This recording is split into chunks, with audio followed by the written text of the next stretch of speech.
Our speaker today is Noel Holston. His presentation is Life After Death, My Misadventures in Hearing Loss and Recovery. Noel is a Pulitzer Prize nominee whose writing has appeared in more than 100 publications, including the Washington Post, Chicago Tribune, the Los Angeles Times, Huffington Post, the New York Daily News. He lost most of his hearing in 2010, but thanks to cochlear implant surgeries, therapy, and more than a little help from his wife and for his friends, continues to write, act, and tell stories. He lives in Athens, Georgia with his wife, singer-actress Marty Winkler. This is the part where we do the shameless plug for his book. His book, Life After Death, which he will tell us more the story in this presentation, is available on Amazon. Noel, I'm going to turn this over to you. You may have to unmute yourself now. Noel, you need to unmute yourself. Done that for me. Thank you. Okay. Hi, everybody. Thank you, Don, and also a special thank you to Fred Levine, who did a lot to get this whole thing set up and who apparently is having internet problems and cannot be with us. Fred asked me to start off by talking a little bit about what my life was like before I became, as my wife likes to call it, legally deaf. I have a hearing aid on this side and a cochlear implant over here. So let me just start sort of at the beginning. Nobody comes out of this life or goes through this life unscathed, but I was pretty scatheless for a good bit of my life. I had been very, very lucky. I was born in a little town called Laurel, Mississippi, which had a kind of interesting heritage because it had some very, very famous people who've come from it, including the great opera star Leontyne Price, my favorite Martian, Ray Walston, Ralph Boston, one-time Olympic high jump champion. So it was a town that had a little bit going for it. And I was lucky enough to have a kind of a town and country childhood, not in any kind of fancy sense, but my folks owned a 20-acre farm that my dad did because he worked at a foundry but really wanted to be a farmer. So I got the country experience and I also got the town experience because my maternal grandmother lived in Laurel and I could walk to the library and to the newsstand to get comic books and to walk to any of the 5 or 6 movie houses that were still working in the 50s when I was a kid. My luck continued all through high school and into college. I planned on being a banker to sort of get out of the blue collar life that my parents lived. They had that kind of aspiration for me. And I got a degree in finance and then an MBA. And then on just kind of a chance and a whim, I did something that made them think I had run off to join the circus. I decided that I wanted to try being a journalist. And I managed to land a job at the Orlando Sentinel, which was at that point the number 64 market in the United States. But Disney World was just opening and it was starting to take off. And during the years there, it went from being the number 64 TV radio market to being the number like 19 or 20. So it was a huge change I got to go along for.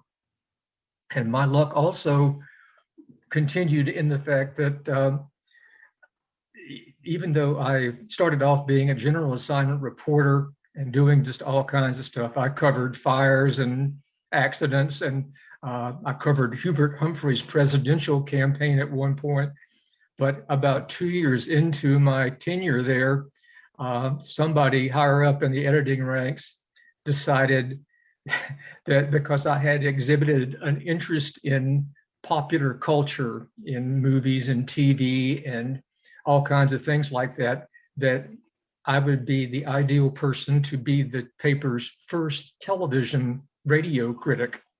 So they installed me in that job, and it turned out to be just a miraculous twist of fate, because it suddenly made all the time I had wasted in my youth reading comic books, going to the movies, watching TV, collecting baseball cards, whatever, all of that sort of came into play. And I had a really, really nice run as a TV critic. I was in Orlando for a number of years, had 2 kids while I was there. We moved to Minneapolis after I had been in Orlando for a decade or so. And then after that, I got hired away by Newsday in New York. Well, you knew where Newsday is, to replace the celebrated old curmudgeonly critic Marvin Kittman. And so I did several years continuing in journalism at Newsday. And then, having finally felt like I got enough of this wonderful job that had taken me to several Olympics, brought me to having, I'm a country boy from Mississippi, and here I was going out to California, and I had dinner at Sammy Davis Jr.'s house and Lucille Ball's. I once had dinner with George Burns and Jack Benny on John Wayne's yacht. Not just me, but with a group of other critics. So I had, had this marvelous, just lucky life. And I moved down here to Athens in 2006 with the idea that I would sort of semi-retire early. And I worked part-time for the George Foster Peabody Awards, which, if you're not familiar, is a very prestigious prize for television. So things were, like I said, okay, aside from, breaking my ankle one time or having a bad cold, I have been very lucky. Then I woke up one morning in March of 2010, and I could not hear. I had had some trouble with my left ear. I was wearing a hearing aid in that ear, but it was my bad ear, and my right was a very good functional ear. And I got up that morning, went to go to the bathroom, and nothing made a sound. Even when I turned on the water in the sink, and I could see the water rushing, but there was no sound. And I crawled back into bed, and my wife woke up a little bit later thinking, because I was talking to myself, I thought I was whispering, but I was talking to myself, and I was like, reciting words, numbers, bits of poetry, anything, trying to hear something. And she woke up and she said, "Honey, what's wrong?" She thought I had had a stroke or something. We just sort of tried to sleep it off. I had had, once long a time before, I had had my hearing go out when I was on a flight because of my, my ears popped too much. And I can remember seeing the stewardesses hovering over me going, and I had no idea what anybody was saying. But when we got on the ground, it cleared up. So in this case, it's sort of odd. My younger brother, Tim, is not only an audiologist, he is a very distinguished professor of audiology and the past president of the Southeastern Audiologists Association. And my wife called my brother Tim, and he said, "You really need to get to an ear doctor soon, because if you've had this kind of hearing loss, you have a window of a week to 10 days. And if you don't do that, you've really reduced your chances of having it, fixed." The really good otologist that I had seen in Atlanta about tinnitus about 6 months earlier was out of town on a vacation when we called, and the only person here in Athens who I could see was just a regular ENT, and he advised that we just, sleep, drink a lot of water, take some niacin, it'll probably clear up. And when we finally did get to see the fellow in Atlanta, Dr. Ronald Steenerson, he was very concerned. They tried steroids on me. They thought maybe this was an autoimmune thing. So they sent me to a rheumatologist who put me on this very powerful drug that is often given to people who have Crohn's or lupus. None of these things worked. So it came time that the only possibility for repairing this was to do a cochlear implant. And I was down, I was okay with that. But this doctor that was so good that we liked so much was not in my insurance coverage. So he gave us a list. We picked somebody. We went to a different doctor. She had one sort of like last Hail Mary idea. She wanted to try putting drilling a little hole in my eardrum and having me do eardrops, steroid eardrops directly into my inner ear. So that required, you had to put them in, feel them drip into your ear. Then you had to add some sort of an antibiotic on top of that to keep it from, giving you an infection. We tried all these things. None of it really brought my hearing back, except occasionally, very briefly, I would have like a flash of hearing and then it would go away again. So it came time for the big operation, and I had cochlear implant surgery in September of 2010 in Atlanta. And they expected me to respond very well based on my, oddly enough, education level and work ethic, as well as the fact that I was, for my age, quite healthy, that I had a history of hearing. I wasn't born deaf or anything like that. I had all the right signs for a perfect outcome. But and the surgery itself was a piece of cake. I was home the next afternoon. It's almost like having like it's major surgery in the fact that they have to bore a hole into your head and thread this little filament with transistors on it down into your cochlea. But it's no more invasive in some ways than like a root canal or having a wisdom tooth pulled. It's not debilitating like having your chest cracked open or something like that. The recovery after I was what they call activated, when they finally, when this thing is set in place and they can attach the processor to the side of your head, you start off hearing as though you are a newborn baby. You go through a faster version of the same process where there is a world out there that is loud and there's all these sounds and you have no idea what they are. And I should backtrack a second. The cochlear implant, for those of you who don't know much about them, it is not a hearing aid. It's not an amplifier. It is a little computer that basically receives the sound waves that come at you and translates them into a digital impulse that is then sent electronically down the wire, and it fires the 22 tiny, smaller than a pinhead electrodes on the wire that's inside your ear, and it doesn't amplify sound. It basically recreates it, and you work your ear apparatus and your brain working together, relearn to associate this sound with this thing. So as I say, it's just sort of like being a newborn again. The world makes no sense. Gradually, those beep, beep, beeps that you hear start to form words and sounds that you can understand and act on.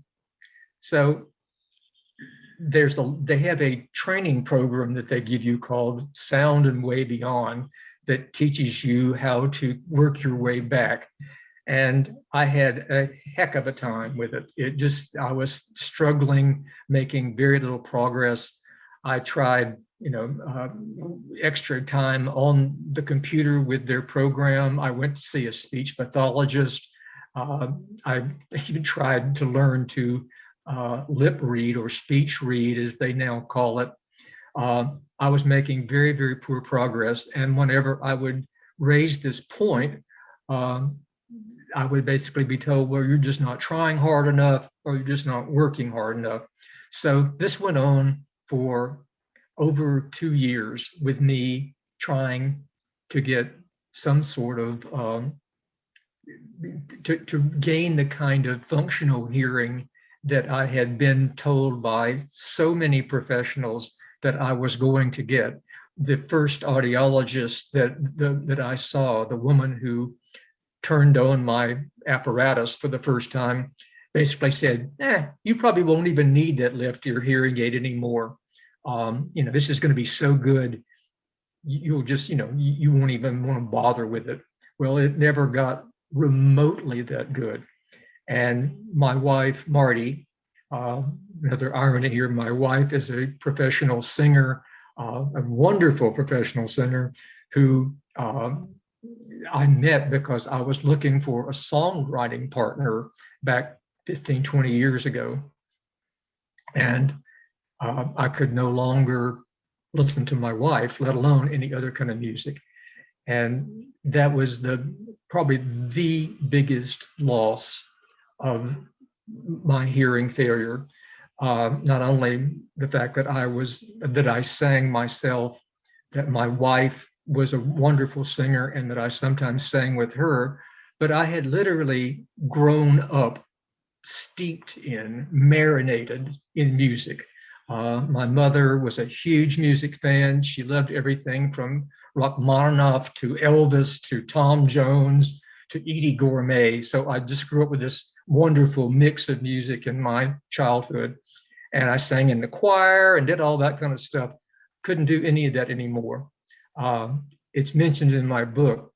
The last music that I heard clearly before my hearing went out that morning in 2010, I had a promotional gimme from an Elvis Presley special that was on television that his ex-wife Priscilla had produced.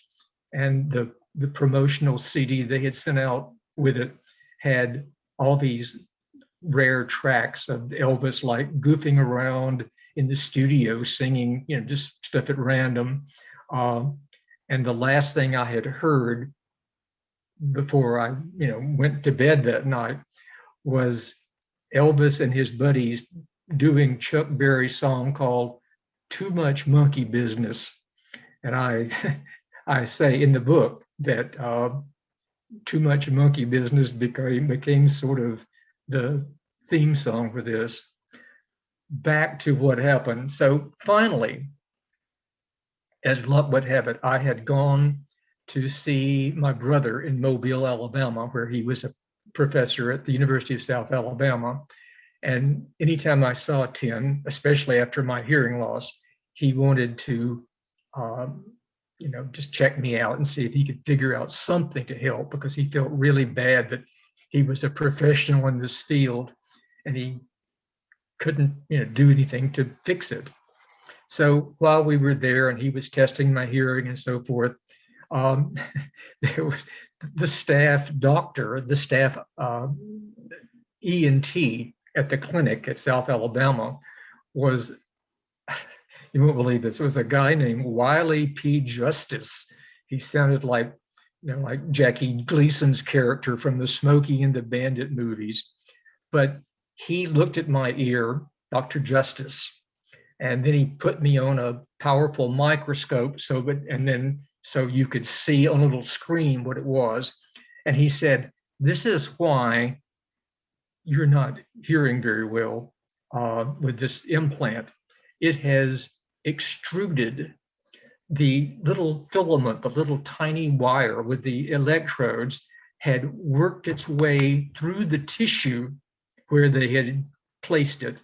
and was dangling visibly with the microscope in my ear canal. It looked like, leftover Christmas lights hanging from somebody's eaves.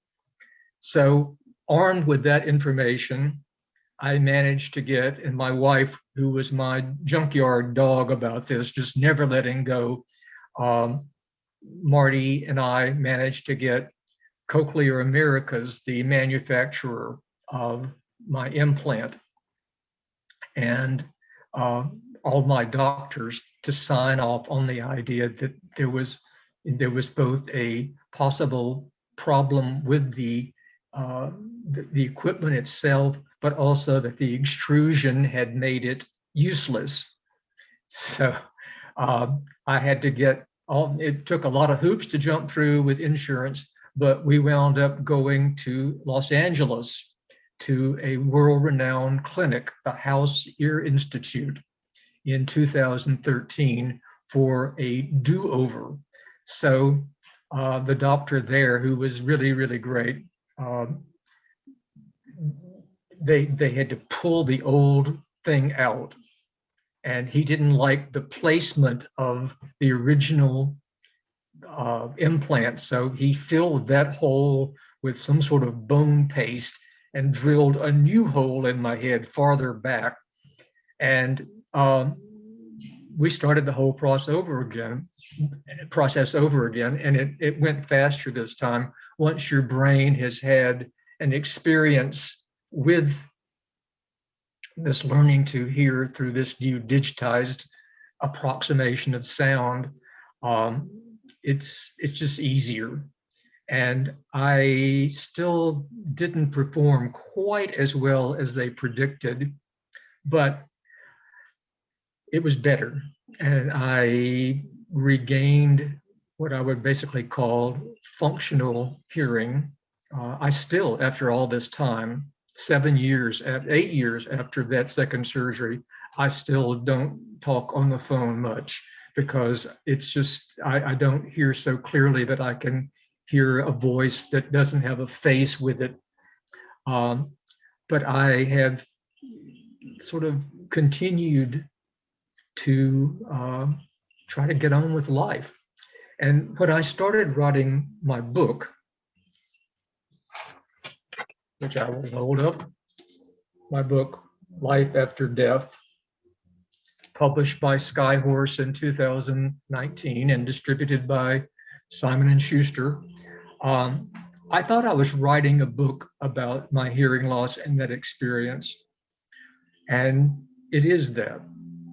But it's also a book about learning to live with limits, with challenges. And I know, not just from my own sort of working this over in my mind, but from hearing from people who are not dealing with what I'm dealing with, but with other disabilities, that my story resonated with a lot of people who've had to come to grips with something that changed in their life, that decreased their hearing, their sight, their mobility, and that a lot of the things that I talk about in terms of ways to cope have applications beyond what I personally experienced. And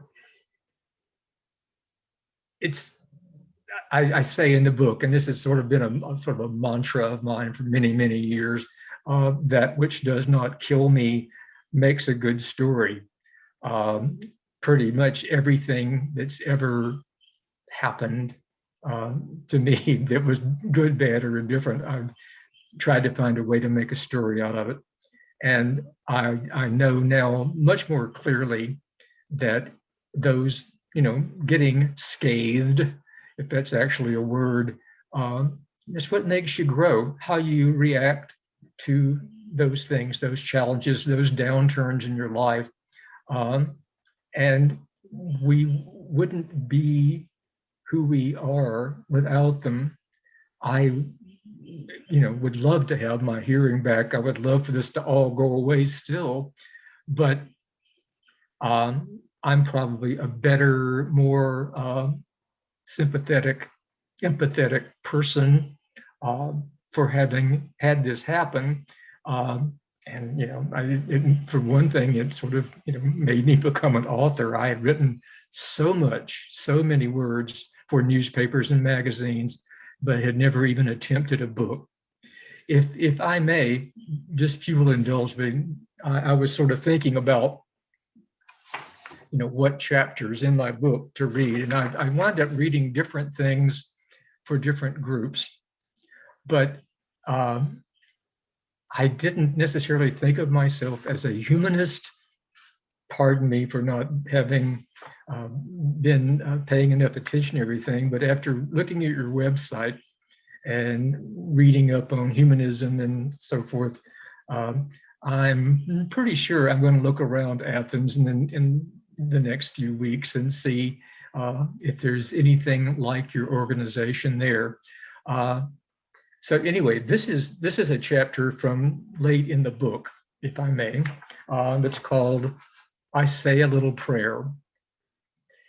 In 1974, when I was the Orlando Sentinel's newly commissioned TV radio columnist, the local public TV station was one of just a handful nationally in the PBS system that broadcast a production of Bruce J. Friedman's off-Broadway play, Steam Bath.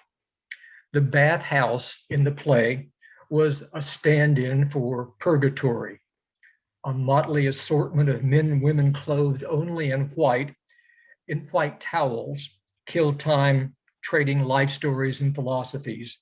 And meanwhile, a testy Puerto Rican janitor used a bank of TV monitors to randomly keep watch over various people on Earth and arbitrarily afflict them with cancer or arrange fatal head-on freeway collisions.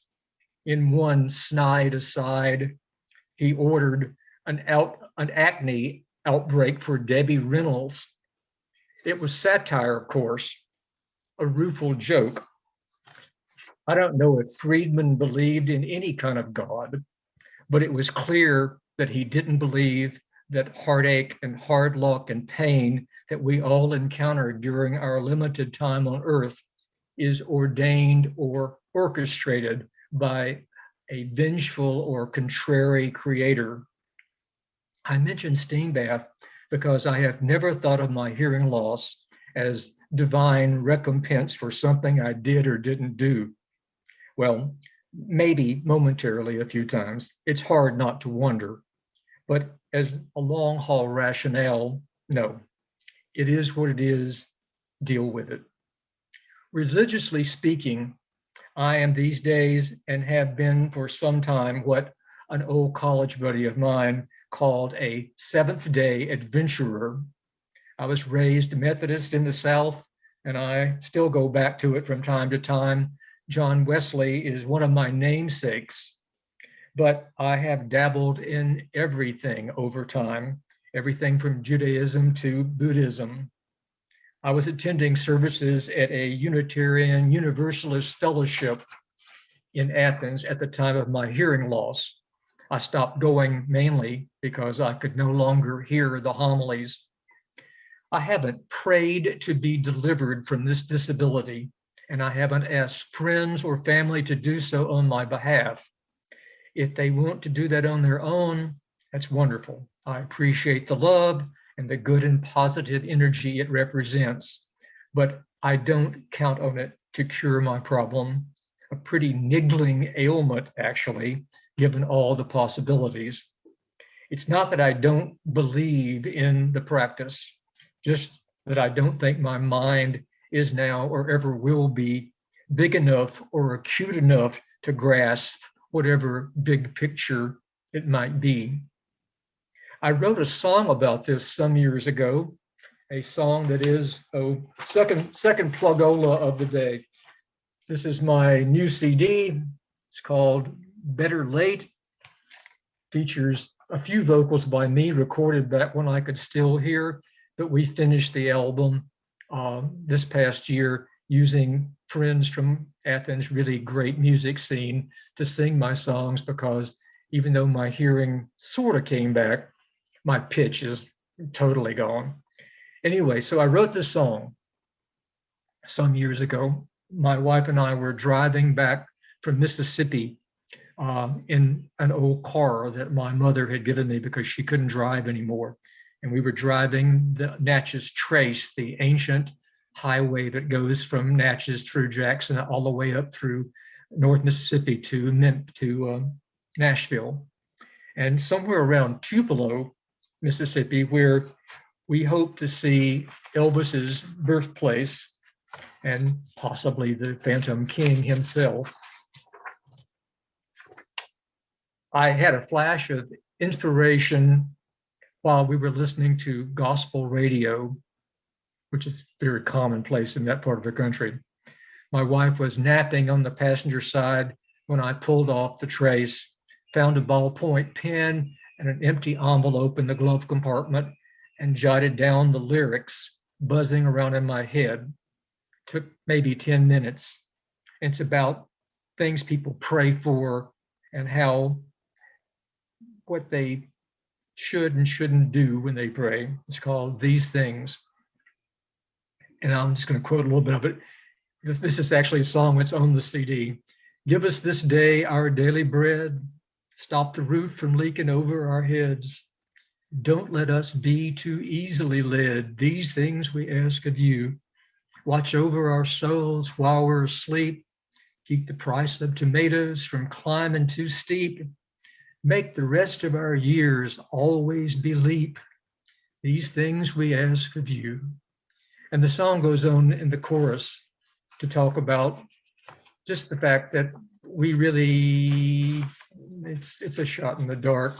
And we've seen way too many cases where there's no rhyme or reason to the good and bad things that happen to people. And that has become, again, kind of another mantra of mine.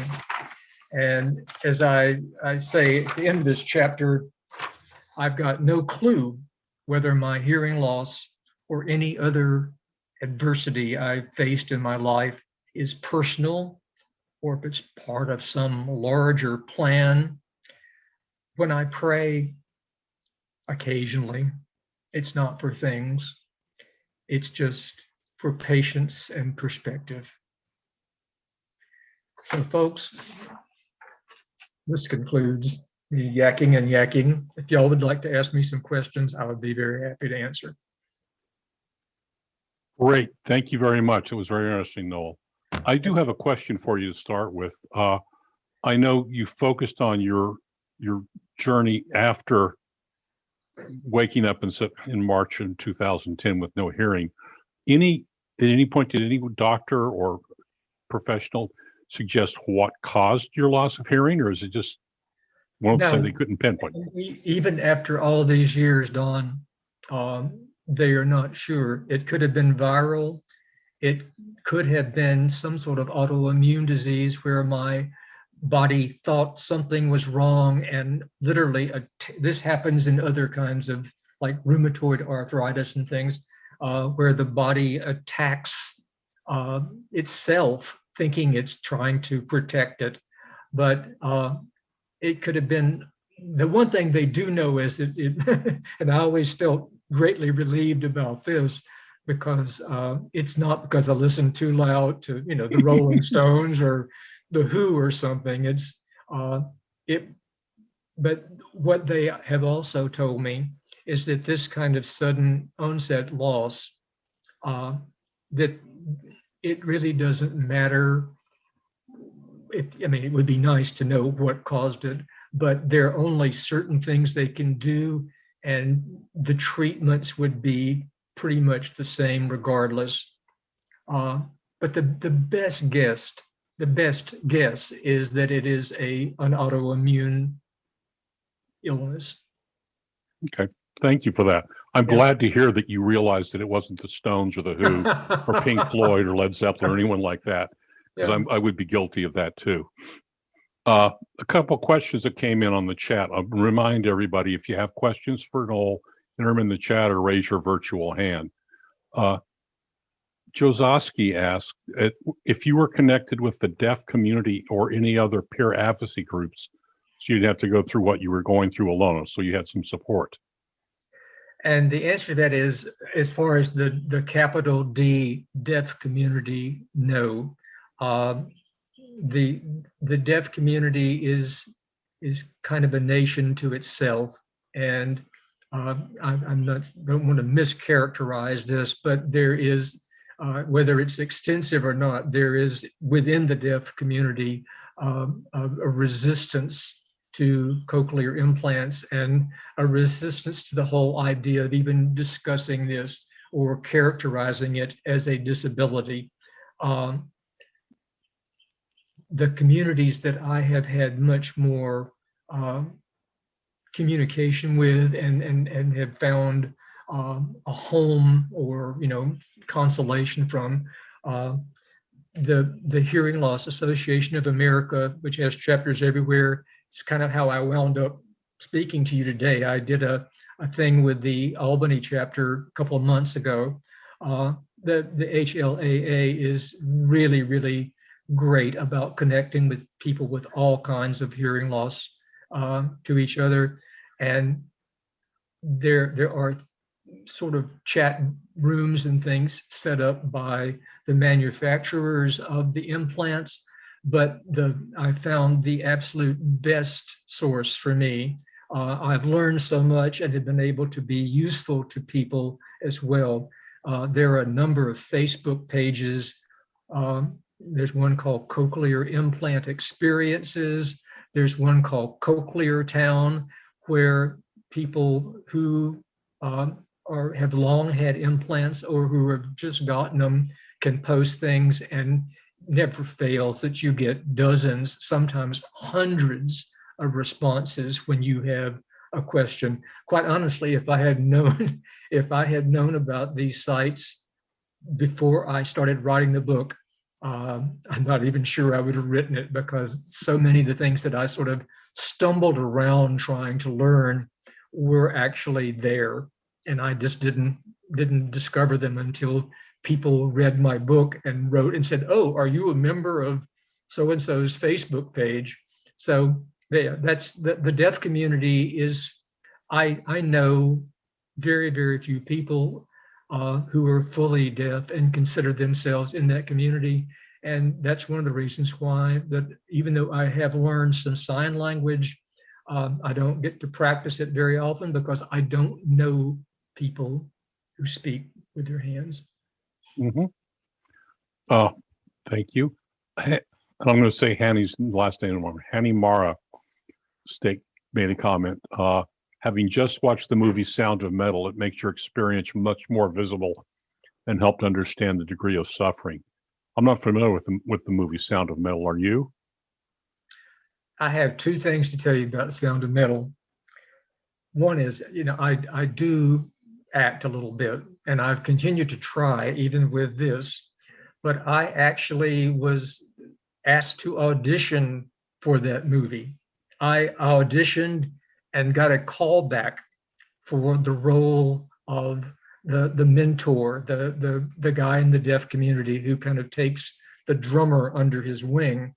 I'm not anywhere near as good an actor as that man is, and I have no regrets about it. It was fun to audition for, and the movie itself I finally got to see, and whatever, you know, else as a critic I might have said about anything else about the movie, nothing that I have ever seen on screen did as good a job of making hearing people understand what it's like. They used the sound and absence of sound so creatively to just, because I can hear well enough now to appreciate it from both sides, but little things like how they set up the guy, the drummer. You hear him making breakfast and you hear the bacon crackle, you hear this coffee pot gurgle,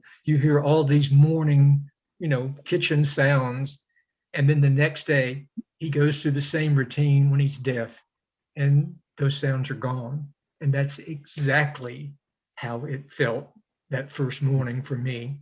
So I recommend the movie very highly, because it is, especially to people who can hear, because nothing I can say in a book, nothing that anybody can write in a story like that, I don't think can be as effective as actually having it, visualized and made manifest on screen like that. Mhm. Thank you. So we have a movie recommendation out of this too. Great. Rosina had a comment that she said an elderly neighbor of hers also had the experience of waking up unable to hear anything. He experienced loss of balance and vertigo and had to use a walker so he wouldn't fall. It took a while for him to get used to orient himself and get around. Did you have any problems with balance? I did not, and and it's not that common. I'm, from judging from what I've been told personally and what I know from, visiting various websites and Facebook pages, it's not that common. But when you go in for the surgery, there's a very long list of possible things that could happen, because where they place the little filament in your inner ear is because it's sort of a nexus of nerves and so forth. You go into the surgery knowing that you could lose your sight in that eye because they might cut something accidentally. You might lose your sense of smell. You might come out with worse vertigo and tinnitus than you had before. These are considered not huge likelihoods, but you need to be aware of them. My only drawback for the first few weeks after my surgery, I had no sense of taste. And that was a bummer. It's like, dang, I can't hear and I can't taste either. Two senses gone. My taste did come back, but I was very lucky during all of this, even before my big hearing loss, when I had a lot of tinnitus that was just crazy. I never had vertigo like that, and I really feel for people who do. It's a terrible thing to have this sense of, not being able to have your balance. Mm-hmm. So with you say possibility of losing sense of taste or vision, it almost reminds me a little bit of what we hear about COVID symptoms, where all kinds of things can happen. Indeed. Okay. Sue and Sonia had related questions for you. Sue asked, did you regain your ability to hear and appreciate music even though you lost your sense of pitch? And a related question from Sonia is, what is your experience of music? So I have not heard anything new, and I know hundreds and hundreds of songs. I am, as I said, I grew up, just sort of stewing in music. I have not heard anything new that I could actually, get a sense of what it really sounded like since 2010. So it's been over 10 years. I'm very lucky in that I can listen to music that I know real well.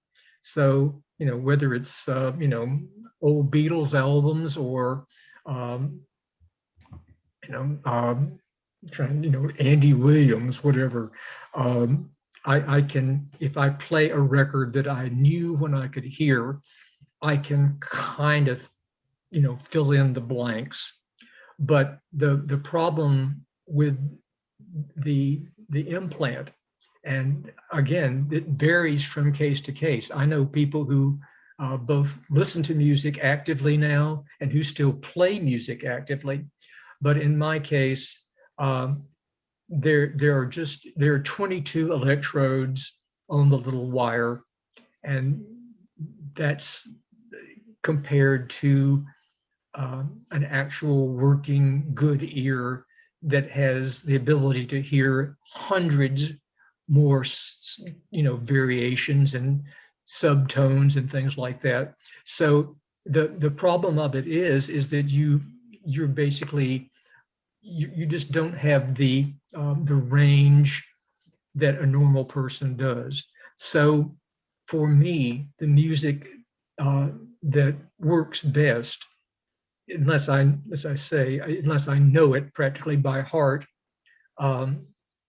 it's cruder music, or music that doesn't have as much harmonic complexity.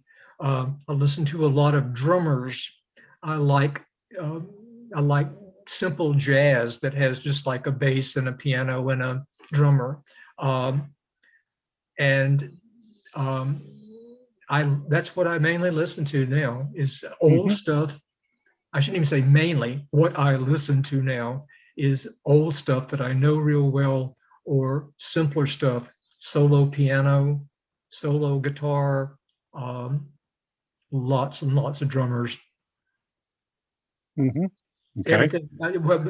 Everything else, classical music, unfortunately, the more, as we progress from solo violin to string quartet to full symphony, the more complicated and the harmonics, the more it sort of turns into mush.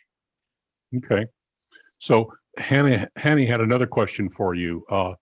If you had had the correct insurance at the beginning, would you think the result would have been the same? I think this was, we're talking about how when you went, the surgeon you initially wanted to use wasn't on your insurance company's plan. Yeah, I'll try. I'm not sure I quite answered the first part of this, but if you had the right insurance in the beginning of your efforts to work with the cochlear implant, do you think the results would have been the same? That was where you indicated it's one of those things where, yeah, maybe. I mean, who knows? They still don't know whether there's some, something wrong with me physiologically that prevented this thing from working as well. Had I gone, the original doctor that I saw, Dr. Ronald Steenerson, was one of the pioneers, especially in this part of the country, in cochlear implants. He was like 70 years old and was just, revered.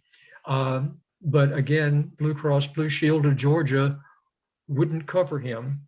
I had to go to somebody that they would cover, and it may be that surgeon didn't do as good a job, but it's kind of, it's almost, foolish to speculate. Who knows? Okay, true. So Eugene had a question to follow up about the number of electrodes in the implants. Do you know if there are he asked, do you know if there are versions of implants being developed with more electrodes? I have not heard that. I think there is. I'm just guessing based on, this is my logic, that there's only a certain amount of length. I mean, we're talking something that's only a couple of inches long altogether, and it has to be wound around into the sort of the curling shell of the cochlea. There's also a problem with if the electrodes, and this could be an answer to the question. I went this past fall to Vanderbilt University. They have a brilliant, just a wonderful program there, and they have become sort of the national leader in cochlear implant studies and so forth. And they tried turning off, I mean, all the electrodes in the array, as they call it, can be turned off and on individually. And they actually experimented with selectively turning off a few because they may have gotten a little bit too close together.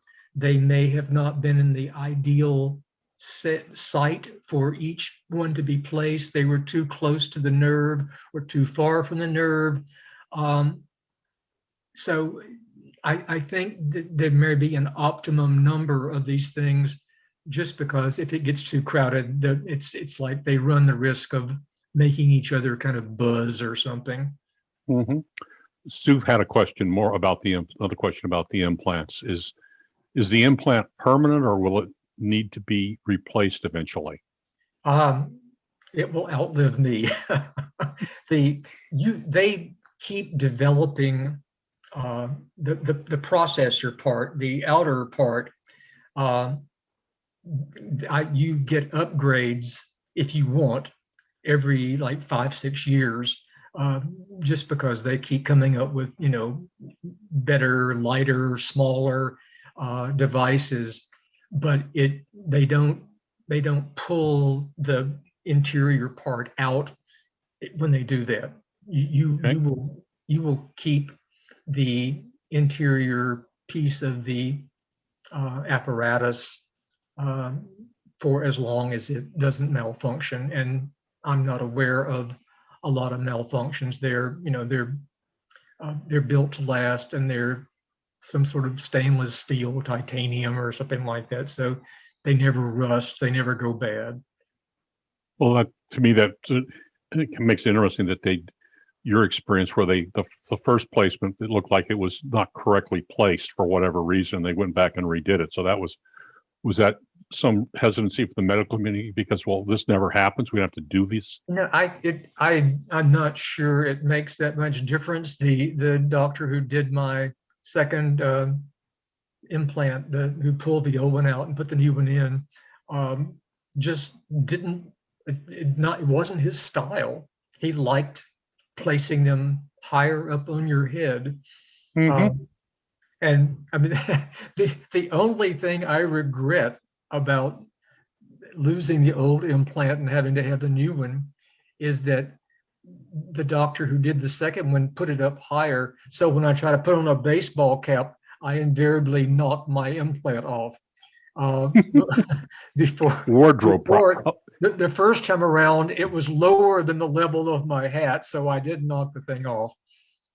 I have to tell you, another thing is that the mask business, nobody has brought this up, but I'm so glad that we're getting, soon, we hope, to be going maskless, because not only does losing people's mouths make it harder to understand people, but every time I take the mask off, I would say 9 times out of 10, it has somehow gotten entangled in either my hearing aid and so I take off the mask and I pull off the implant and it falls on the floor.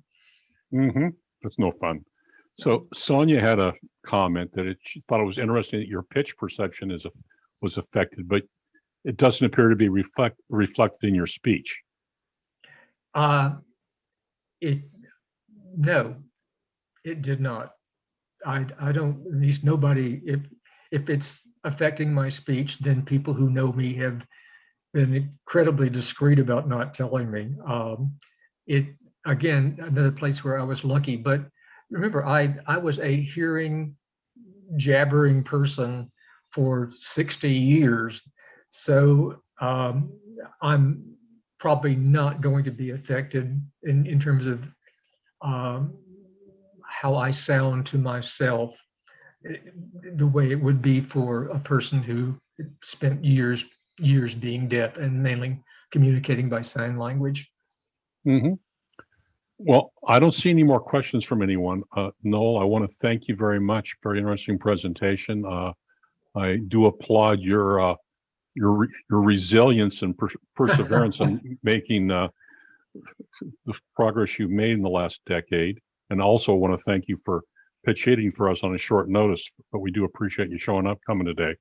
It's been a real pleasure. You've been a great moderator, and I thank you all for showing up. And I hope you got something worthwhile out of all this.